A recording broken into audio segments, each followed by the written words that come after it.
ఉంటుందో అంటే నా కోడలు అంతే. శాస్త్రం అంది మామగారికి కోడలు కూతురు కన్నా మార్క్ ఎక్కువ అని చెప్పింది.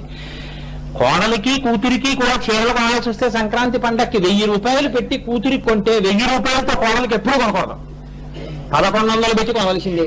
నేను ఎప్పుడు, మీరు నమ్మకపోండి, నేను ఎప్పుడు చెప్పేది ఏం చెప్తానో తెలుసా మా అమ్మాయికి, నువ్వు బాగా జ్ఞాపకం పెట్టుకో, నువ్వు నా కాళ్ళకి నమస్కారం చేసిన నాన్నగారండి మీరంటే నాకు ఎంతో ఇష్టం అండి అన్నా, నువ్వు ఎన్ని మాటలు ఉభయకర నమస్కారాలు రుద్రాధ్యాయం చేసినట్టు ముందు నాన్నగారు వెనక నాన్నగారు వేసిన, అమ్మా నేను నీతో సంతోషంగా భావి జీవితం గడపడం అన్నది కేవలము నువ్వు నన్ను గౌరవించడం, నేను నిన్ను ప్రేమించడం మీద ఉండదు.